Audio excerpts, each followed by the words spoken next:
요한복음 18장.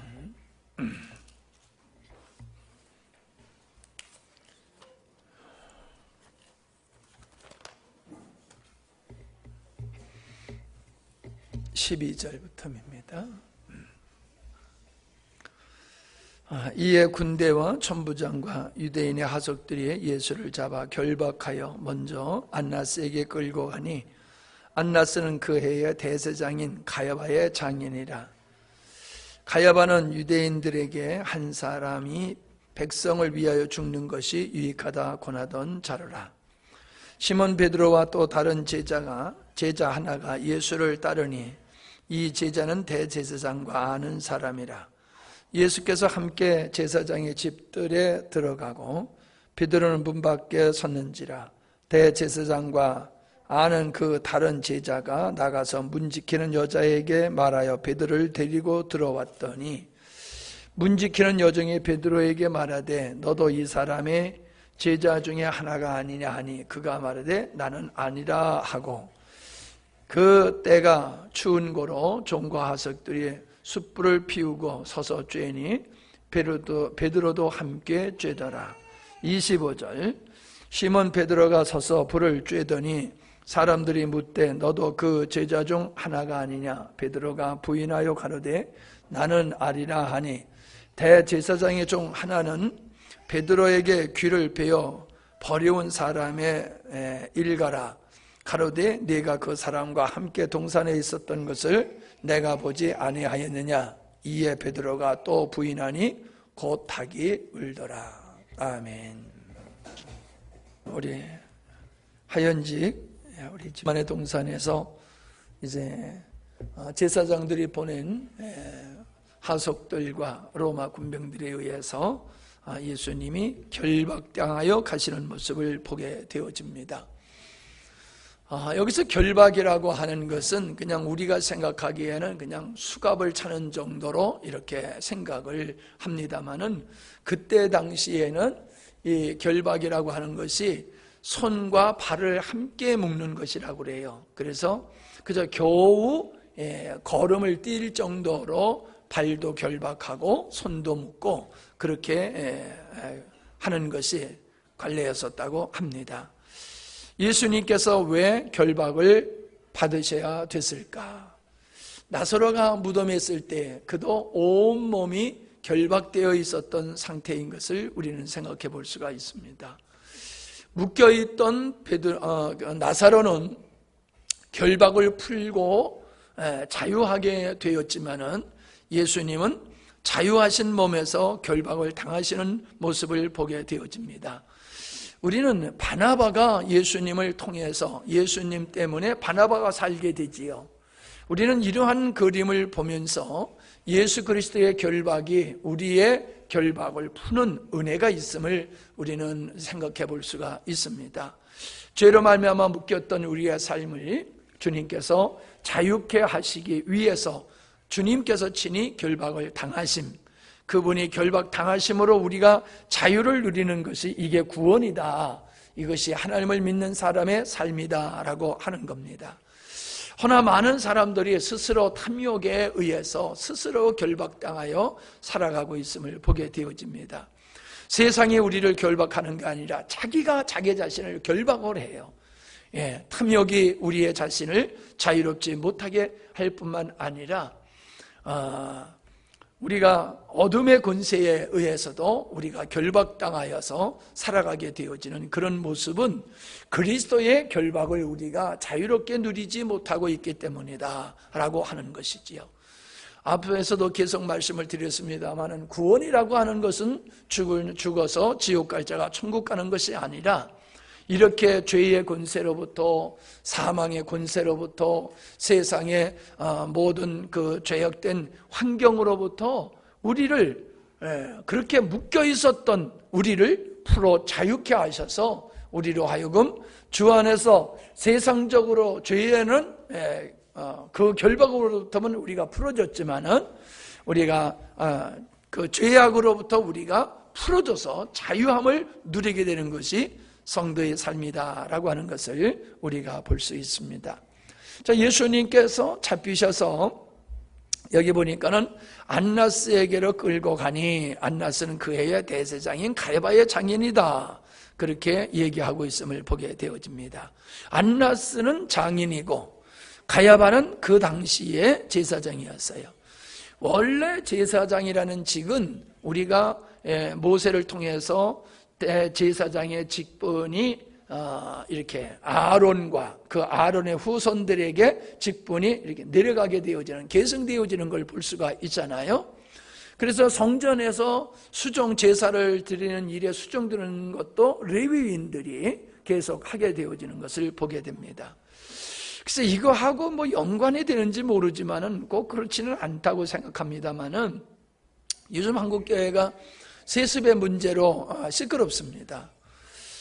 그런데 나는 그 세습이라고 하는 것이 사람들이 어떤 부와 권세를 자녀들에게 물려주는 것이, 그게 이제 세습이라고 해서 나쁘다고 그러는데, 사실 그리고 따지고 보면 우리 다 세습하고 있잖아요.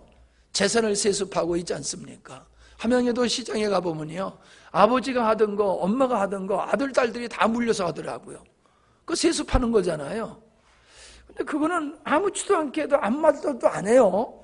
그런데 이제 교회에서 목사님이 자녀에게 이제 담임직을 주게 되어지면은 세습이다 이래가지고 참 말이 많습니다. 정당하게 정당한 과정을 걸쳐서 이렇게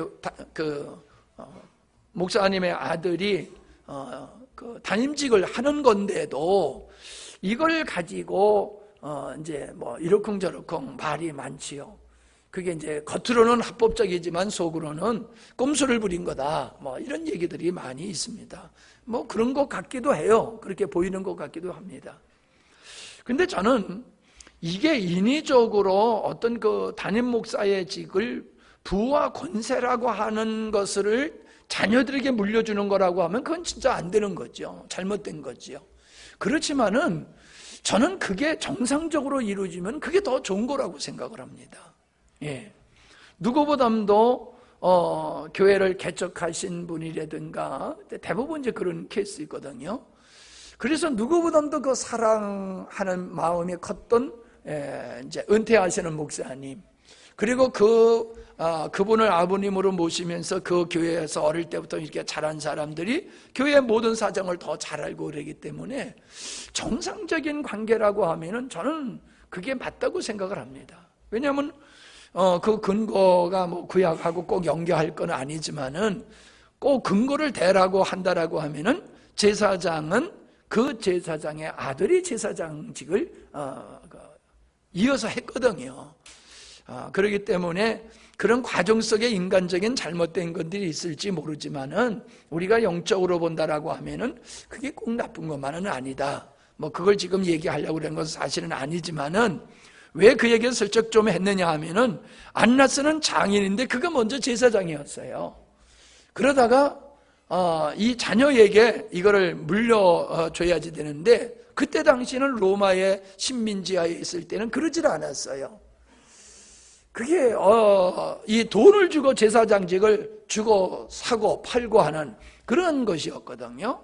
그래서 예수님 당시에 성전에서 매매하고 돈 바꾸고 하는 이런 일들이 왜 성행하느냐 하면은 돈 주고 제사장직을 샀거든요.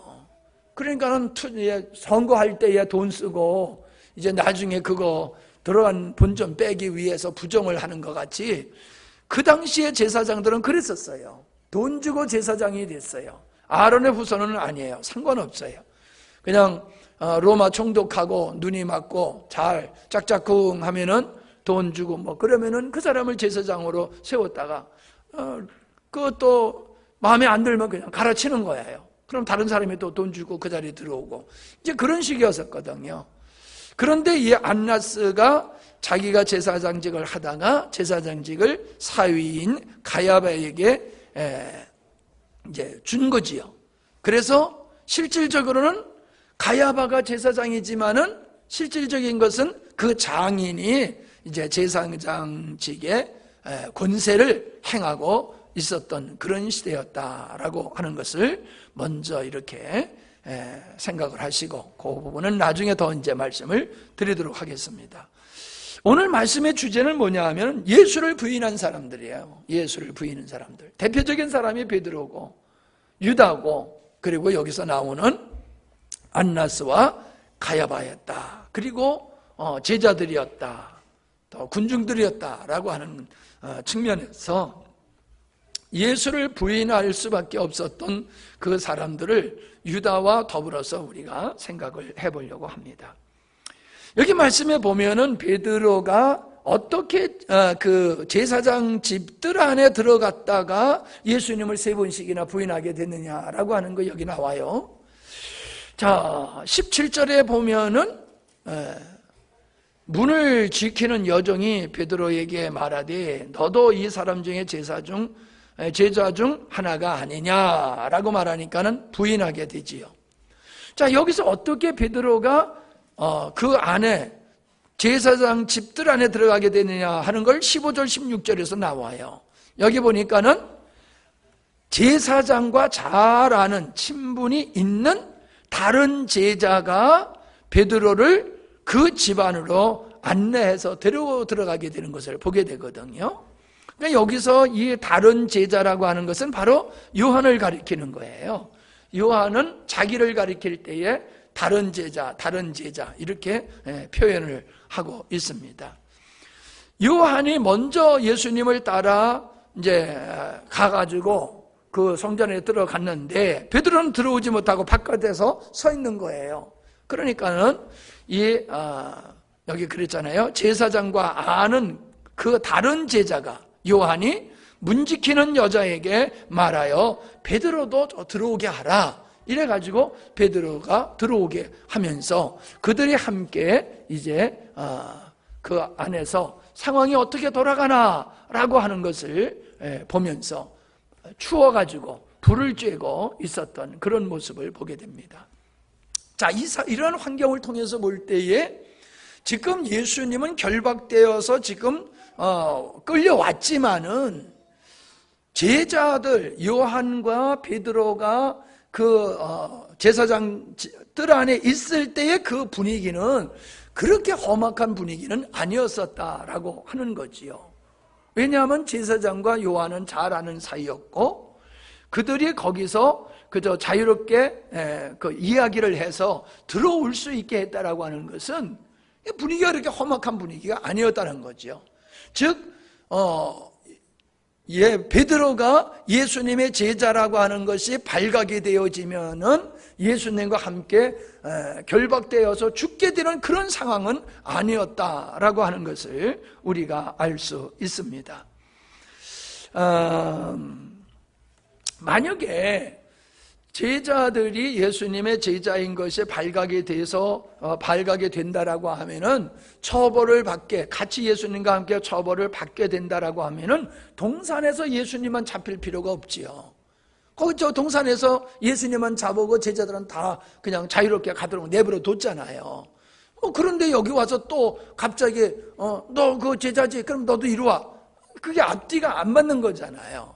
그렇기 때문에 그 분위기상 그렇고 정황으로 봤을 때에 그들이 예수님의 제자인 게 발각되면은 예수님과 함께 결박될 그런 분위기는 아니었었다라고 하는 것을 보게 됩니다. 그리고 요한도 그 자리에 있었는데 요한에게 너 예수님의 제자지 그러지는 않았다는 거예요. 요한도 있었고 베드로도 있었는데 베드로에게만 이 사람도 예수의 제자야 라고 얘기를 했다는 거예요.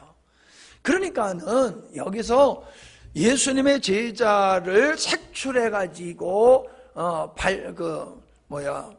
발본색원한다라는가요? 그래가지고 처벌을 하려고 하는 의도로 네가 예수님의 제자가 아니냐, 그의 제자가 아니냐 이러고 물어보는 게 아니라 확인하는, 이 사람도 예수의 제자예요. 요한도 예수님의 제자고 이 사람도 내가 봤을 때에 예수님의 제자가 맞네 라고 그냥 이야기하는 정도로 볼 수 있다라고 하는 거지요. 그런데 그렇게 된 상태인데 베드로는 그렇게 묻는 너도 이 사람의 제자 중 하나가 아니냐 그러면은 그저 잠자고 있든지, 맞다 그래도 되는데 잠자고 있지도 않고 그 말이 떨어지자마자 화들짝 놀라면서 나는 아니야, 나는 예수의 제자가 아니야 라고 부인하게 되네요. 근데 여러분, 실수로 할 수가 있어요. 실수로. 근데 3번을 같은 장소에서 3번을 동일하게 이러한 질문 앞에 그가 자신을 부인하게 되는 걸 보죠. 25절에 보세요. 앞에서는 문 지키는 여종이 얘기했지요. 25절에 보니까 시몬 베드로가 서서 불을 쬐더니 사람들이 묻대. 이번엔 사람이 뭐예요? 여러 사람들이 뭐예요? 너도 그 제자 중에 하나가 아니냐? 너 아니라고 그랬는데 너 예수의 제자인 거 맞잖아. 이렇게 물어보는 거예요. 그러니까는 또 여전히 나는 아니다 라고 부인을 하게 됩니다. 그러니까 이거는 그냥 단순한 실수가 아니라고 하는 것을 볼 수가 있지요. 26절에 보세요. 제자 중에 종 하나가, 이번엔 제사장의 종 하나요. 그는 누구냐 하면은 베드로가 칼을 뽑아가지고 귀를 뱉던 그 말고의 친척이 되는 사람이에요. 이 사람도 아마 예수님이 체포될 상황 속에 같이 있었고, 말고의 귀를 베드로가 칼로 치는 것도 보고 그런 사람이란 말이에요. 그 종 하나는 베드로에게 귀를 베어 버려온 사람의 일가라, 친척이라. 그가 말해요. 내가 그 사람과 함께 동산에 있던 것을 내가 보지 않았느냐? 내가 봤어. 네가 우리 친척 말고의 귀를 잘랐잖아. 근데 왜 네가 예수님의 제자 아니라고 얘기하는 거야? 라고 얘기하는 거예요. 상황이 점점 험악하게 전개되어지는 것을 보게 되죠. 그럴 때 베드로는 또 역시 아니다, 나는 아니다 라고 부인하는 모습을 보게 되어집니다. 왜 이런 일이 벌어졌을까라고 하는 거예요. 예수님께서는 우리가 마태복음 26장 33절로부터 보면은 베드로가 대답하여 이르되 모두 주를 버릴지라도 나는 결코 버리지 않겠나이다. 예수께서 이르시되 내가 진실로 네게 이르노니 오늘 밤 닭 울기 전에 네가 3번 나를 부인하리라. 베드로가 이르되 내가 주와 함께 죽을지언정 주를 부인하지 않겠나이다 하고 모든 제자도 그와 같이 말하니라. 자, 베드로가 3번 예수님을 부인할 것을 예수님이 미리 말씀하시지 않습니까? 그러니까 예수님은 미리 아시고 말씀하신 것이 되는 거예요. 그러나 왜 이런 사건이, 베드로가 예수님을 3번씩이나 부인하는 사건이 발생했어야 되느냐라고 하는 거예요. 예수님은 베드로가 마귀가 밀가부르듯 할 때에 내가 너희들을 위해서 기도한다라고 예수님이 베드로에게 말씀하셨거든요. 그러니까는 베드로가 넘어질 것을 아시고 예수님이 기도하신다고 그랬으니까 베드로가 넘어지지 말아야 되는데 베드로는 여전히 그냥 3번을 부인하면서 넘어지게 되어지는 사건을 보게 되어집니다. 이런 사건을 그냥 우연히 일어난 것이라고 볼 수가 있지만은 이건 하나님의 주권적인 측면에서 보면 철저하게 계획된 사건이었다라고 하는 것을 우리가 볼 수 있지요. 뭡니까? 베드로가 아무리 자기 의지로서 예수님을 사랑하고 예수님을 따라가고 예수님께 충성하고 죽도록 죽을지언정 목숨을 걸고 예수님을 따르겠다는 인간의 의지가 아무런 소용이 없다라고 하는 것을 보여주기 위함이지요. 우리가 하나님 앞에서 예를 들어서 연초에 우리가 얼마나 결심을 합니까? 올해 우리가 이렇게 해보겠습니다, 저렇게 충성해 보겠습니다 라고 각오가 대단하잖아요. 그때 뭐 가식으로 한 거 아니잖아요. 예? 특별히 이제 그 장로 임직을 할 때든지 또 안수 집사라든지 장로직이라든지 목사직을 이제 받을 때에 그때 사람들의 마음가짐은 정말로 순수하고 숙연하고 각오가 대단하거든요. 장로님들도 뭐 안수 받으면서 내가 이제 장로가 되니까는 교회를 이렇게 섬기겠습니다, 목사님은 이렇게 섬기겠습니다, 그거 가식 아니거든요. 진심으로 그렇게 한 거예요.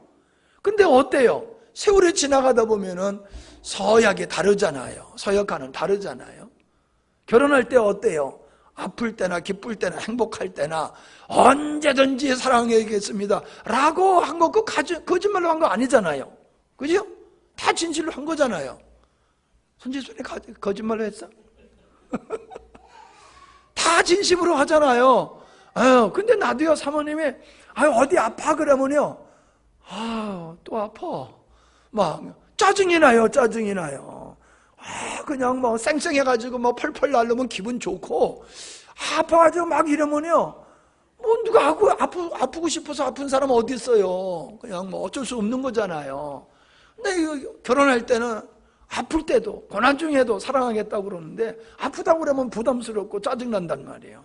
그게 인간이라는 거예요. 내 의지와 우린 의지적으로 하나님을 사랑하고 의지적으로 주님을 쫓고 믿음의 생활을 할 수 있는 게 인간이 아니다라고 하는 걸 보여주시는 거예요. 그러니까 우리가 우리의 자신을 믿는 것이 얼마나 어리석은 거냐는 거예요. 자기를 믿는 것이 얼마나 어리석은 거냐. 근데 우리는 너무나 자기를 믿어요. 자기를 믿어요. 다른 사람은 못 믿어도 자기를 믿어. 똑같은데, 그나마 믿을 수 없는 존재는 똑같은데 나는 아니야. 다른 사람은 다른 사람은 몰라도 나는 절대로 주님을 부인할 일은 없을 거야. 그렇게 확신하는 게 착각이라는 거죠. 그래서 3번씩이나 예수님을 부인했던 이 베드로가 예수님이 십자가를 지시고 죽으셨다가 부활하신 후에 바닷가에서 고기 잡고 있을 때 예수님이 찾아갔잖아요.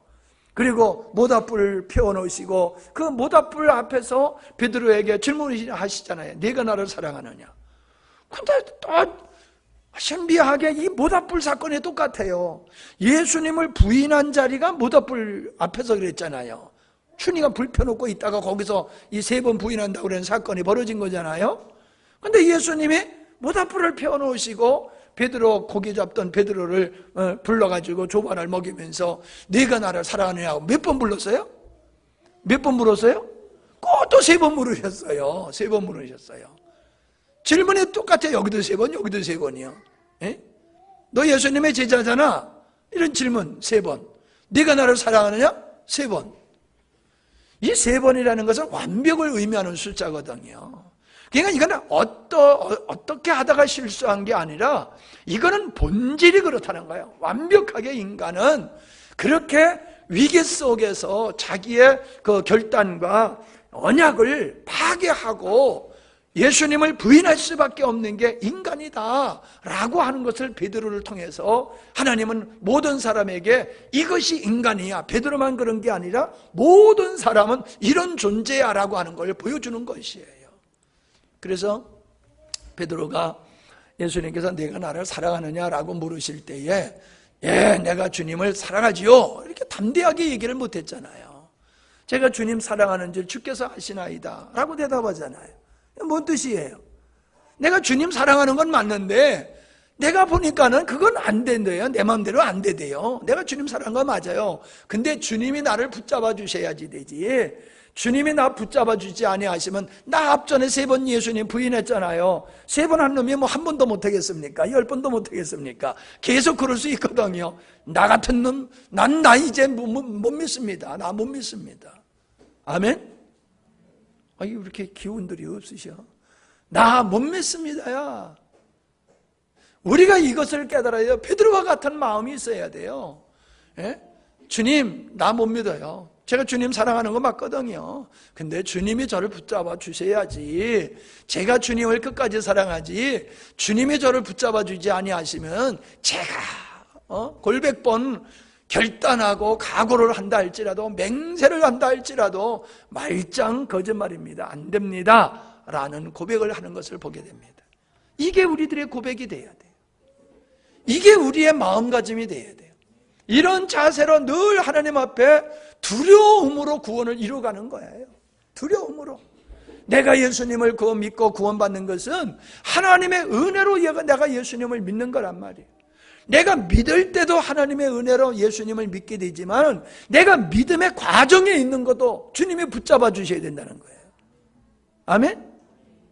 시작도 하나님께서 나에게 은혜 주셔서 예수님 믿게 된 거거든요. 그러면 한번 예수 믿게 됐으니까 그 다음부터 자동적으로 되는 거냐? 아니라는 거예요. 자동적으로 되는 게 아니라는 거예요.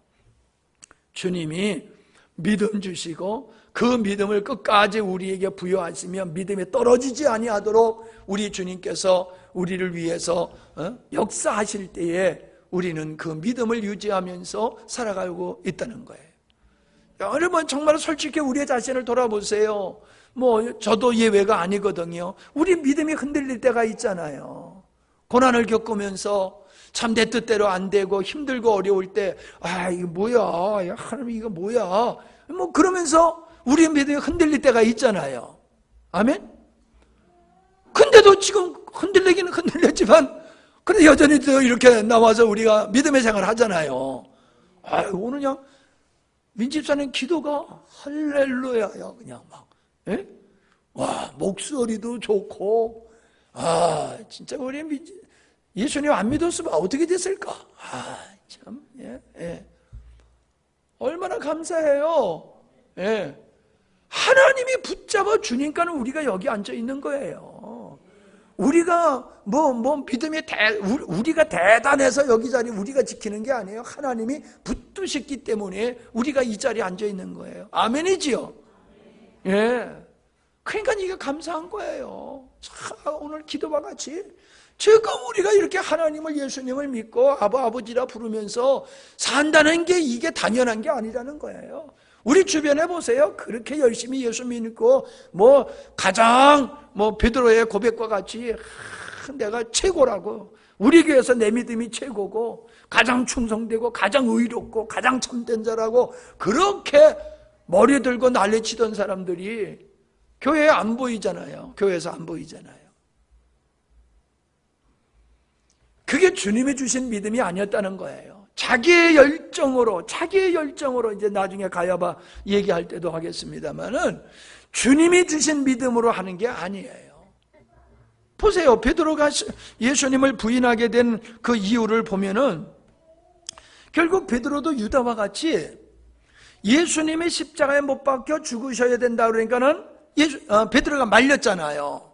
그리 마옵소서. 그러니까 예수님의 사탄아 물러가라 그랬잖아요. 그러면 베드로가 예수님이 십자가에 못 박히는 걸 만류하신 거라든가, 자 동산에서 말고의 귀를 칼로 치셔서 예수님의 결박된 걸 막으려고 하든가 보면은 얼마나 열정적인 사람입니까? 그죠?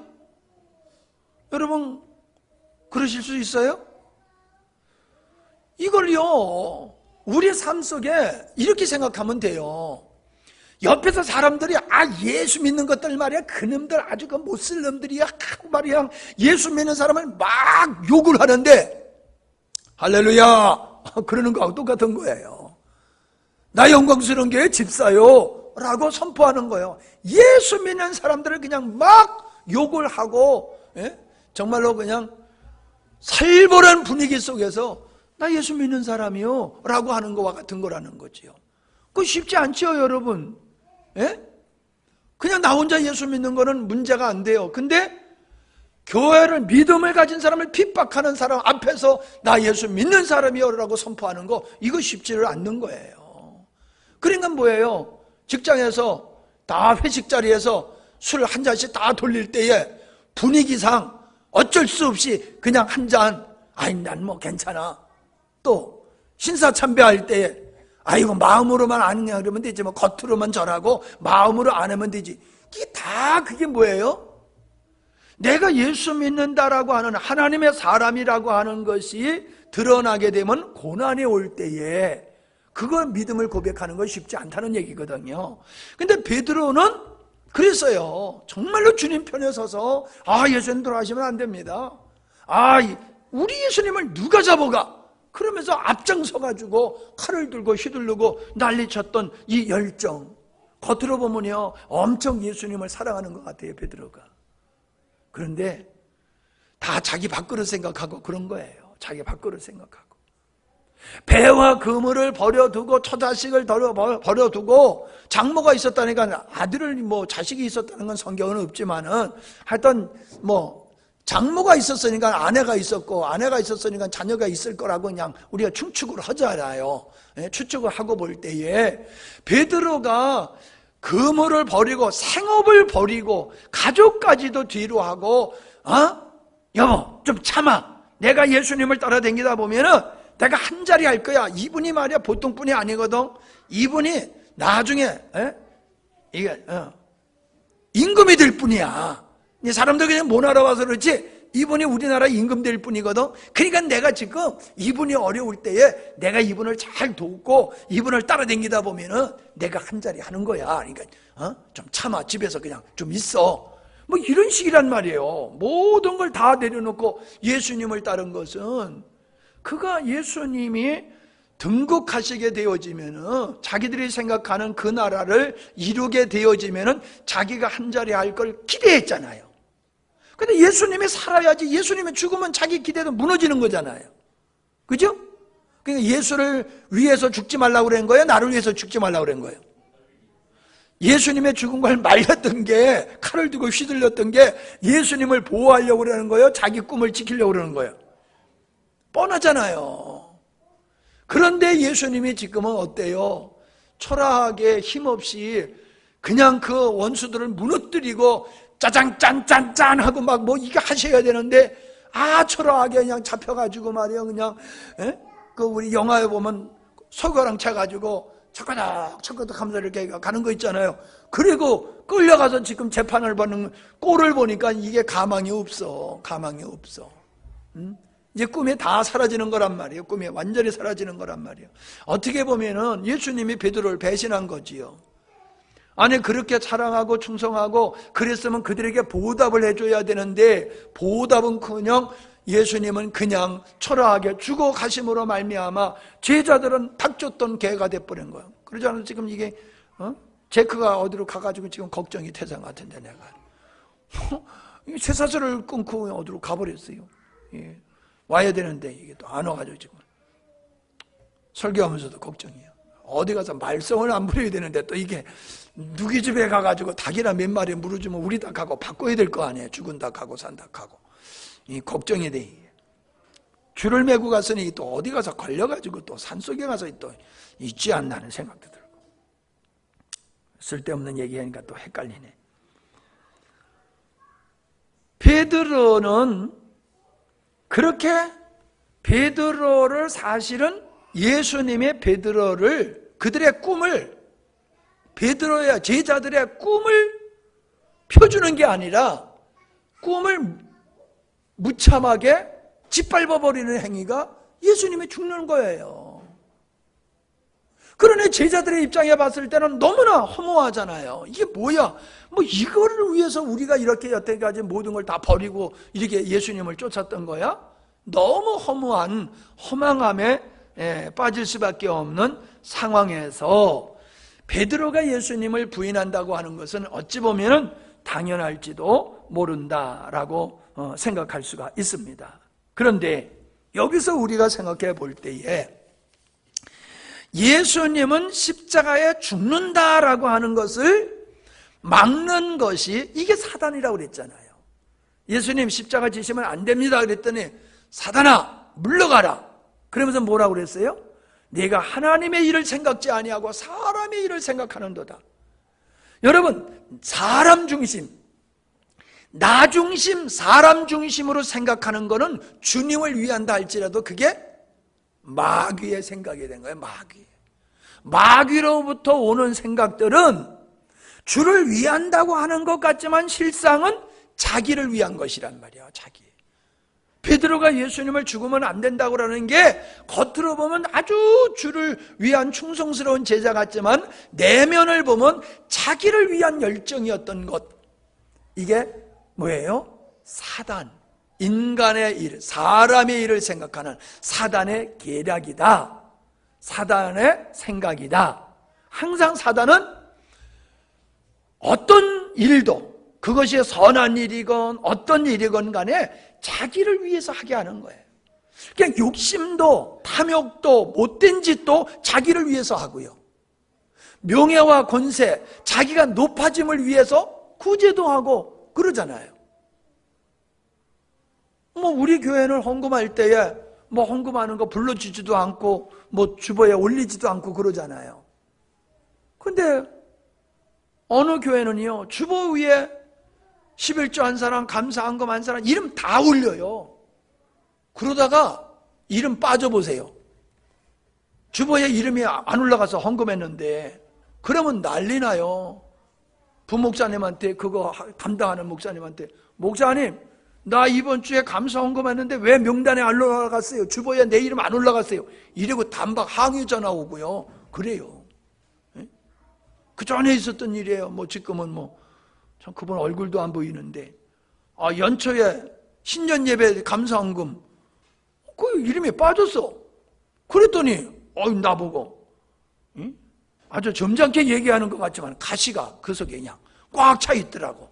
왜 내가 신년 감사에 헌금했는데 내 명단에, 이거 명단에 내가 왜 없습니까? 그러더라고요. 그러니까 여러분, 우리는 찬조를 해도 내 이름이 들어가야지. 찬조를 해도 기분 좋아. 찬조를 했는데 내 이름이 거기에 광고에 안 나왔어. 그럼 기분 나빠.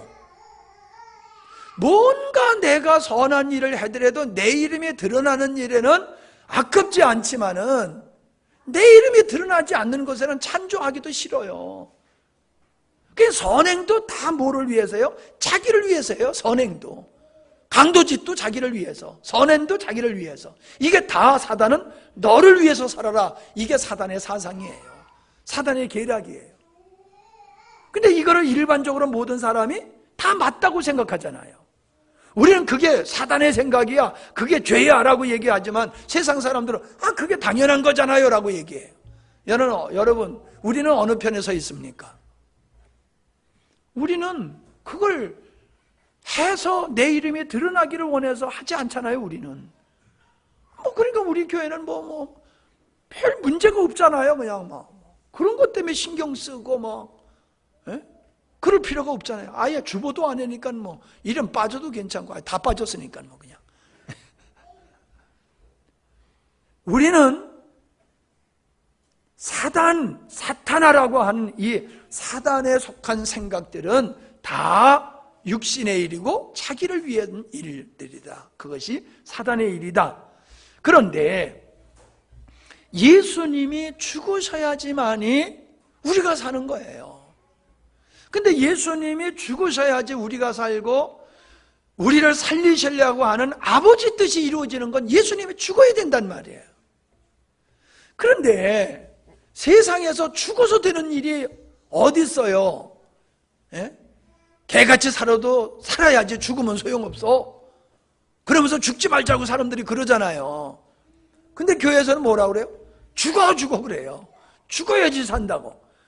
그러니까 일반적인 사람들이 이해가 안 되는 거예요. 아니, 죽어가지고 뭐해? 살아야지. 육신의 죽음을 얘기하는 건 아니잖아요. 근데 논리는 그렇단 말이에요. 예수님이 살아서 뭔가 역사를 해야지 그게 맞는데, 우리가 생각하면은. 그러니까 예수님이 죽으면 안 된단 말이에요. 근데 하나님의 방법은 우리가 죽어야지만이 하나님의 일이 이루어지는 거예요. 예수님이 죽어야지 하나님의 일이 이루어지는 거란 말이에요. 그러니까 우리가 의식을 바꿔야 되는 거예요. 죽어야지 산다. 죽어야 산다. 이게 우리가 그냥 머리로 아는 게 아니라 가슴으로 이게 느껴져야지 돼요. 내가 죽어야 사는 거야. 죽어야 사는 거야 라고. 예. 근데 마귀는 죽지 말라고 그러잖아요. 죽지 마. 예수님 보고 죽지 마 그랬잖아요. 오늘도 마귀는 우리를 향해서 뭐라요? 죽지 마. 왜 죽어? 예? 이게 사단의 일이란 말이에요. 사단은 우리 보고 죽지 말라는 거예요. 왜 네가 그렇게 사람들한테 억울하게 당하고, 왜 손해보고, 왜 바보 취급받고, 왜 무시당해? 네가 뭐가 부족하다고? 너 그렇게 죽어 살지 말어. 네 실력 드러내. 그게 뭐예요? 돌을 떡으로 만들어 먹으라라고 하는 거고 똑같은 말이에요. 네가 하나님의 아들인데 왜 이렇게 배고 앓고 있어? 돌 가지고 떡해서 먹어. 야, 네가 성전에서 뛰어내려와. 그럼 모든 사람들이 너 성전에서 뛰어내리는 거 보고 네가 하나님의 아들인 걸로 알고 다른 사람이 모두 다 너를 눕힐 거야. 그건 뭐예요? 왜 너 이렇게 초라하게 인간으로 사냐는 거예요. 네 자신이 하나님으로 딱 등극을 해가지고 너를 위해서 살려는 거예요. 천하만국을 너에게 주겠다. 동일한 거지요. 주님은 하늘의 영광을 버리고 오셨는데 이까짓 이 땅의 영광이 뭐가 이렇게 대단해요? 앞에까지 전진하셨네? 네, 여기까지 올라와 봐. 네? 이해가 되시죠? 예수님의 죽어야 사는 거예요. 우리가 사는 거예요. 그 원리는 동일하게 우리도 죽어야 사는 거예요. 내가 죽어야 내가 살고, 내가 죽어야 우리 가정이 살고, 내가 죽어야 우리 교회가 살고, 교회가 죽어야 이 민족이 사는 거예요. 근데 사람들은 안 죽으려고 난리법석을 치고 있어요. 재밌는 거는 밧세바, 우리 아내 밧세바를 통해서 결국 솔로몬의 형을 낳았잖아요. 그 죄로 말미암아 다윗이 죽어야 되는데 하나님께서는 밧세바에게서 낳은 아들을 죽이지요. 다윗은 그거 살려달라고 그러는데 하나님은 그 아들을 죽이고 다윗을 살려주셨어요. 이건 뭐의 그림이에요? 우리의 죄값으로 우리가 죽어야 되는데, 내가 죽는 게 아니라 죄 없는 밧세바의 아들이 죽는 것과 같이 예수 그리스도가 죽음으로 말미암아 다윗이 사는 것 같이 우리가 살게 되어지는 거예요. 근데 다윗은 살려달라고 그랬잖아요. 똑같아요. 예수님 죽지 말라고. 그분이 죽으셔야지 우리가 사는 거예요. 솔로몬의 형이 죽음으로써 다윗이 살듯이 예수님의 죽음을 통해서 우리가 살게 되는 것을 보게 됩니다. 자, 마지막으로 우리가 살펴볼 수 있는 게 안나스예요. 자, 이 사람은 위선자예요. 위선자. 네. 제사장이잖아요. 그럼 성전에서 하나님을 섬기는 일이 그가 할 일이에요. 그가 하는 일이에요. 그러니까 이 사람은 전문적으로 하나님을 섬기는 직업으로 말하면은 꾼이잖아요. 그런데 이 사람은 형식적으로는 성전에서 제사를 지내는 제사장이지만은 진짜 제사장의 역할은 하지 아니하고 제사장으로서 누리게 되는 영광만 추구하고 경제적인 이익만 추구하는 것이 안나스였다, 가바였다라고 하는 것을 보게 돼요. 그는 자기의 이익을 지키기 위해서 죄 없는 예수님을 죽이는 거예요. 자기 이익을 지키기 위해서, 기득권을 지키기 위해서. 왜? 예수님이 잘 풀리게 되면은 자기가 제사장 이 직을 부정하게 얻었기 때문에, 불의하게 얻었기 때문에 이걸 뺏길 수가 있는 거예요. 국민들이 깨어나면은 당신은 돈 주고 제사장 된 거 아니야? 인정 안 하잖아요. 그러니까는 예수님을 통하여 백성들이 깨어나게 되어지면은 자기 자리가 위태하는 거예요. 기득권을 놓치게 되는 거예요. 그러니까 어떻게 해요? 음해를 해가지고 예수님을, 죄 없는 예수님을 죄인으로 만들어서 십자가에 못 박아 죽이잖아요. 살리는 일을 앞장서야 되고 아버지 뜻을 이루는 일에 헌신적이어야 되지만은 이 사람은 아버지 뜻을 따라 산 게 아니라 자기 이익을 쫓아서 그렇게 제사장직이라는 그 직임을 가지고 권세를 후두리고 못된 짓, 불의한 짓을 행했던 모습을 보게 됩니다. 그도 예수님의 잘못이 없다는 걸 뻔히 알면서도 어떻게든지 예수님한테 털어서 먼지 안 나는 거 없다고 어떻게든지 예수님을 흠을 잡아가지고 죽이려고 했지만은 끝까지 예수님의 죄를, 흠을 드러내지 못했잖아요. 그러니까 하나님을 못 얻겠다, 내가 하나님의 아들이다 라고 한 그것 가지고 예수님을 죽이잖아요. 근데 보세요. 그때 당시에는요, 유대인들이 예수님을 고발하잖아요. 그리고 로마인들은 예수님을 정죄하고 십자가에 못 박아 죽이는 일을 하잖아요. 유대인들은 사람을 죽이는 그런 권세가 그들에게 법이 없었어요. 로마가 통치하고 있었기 때문에.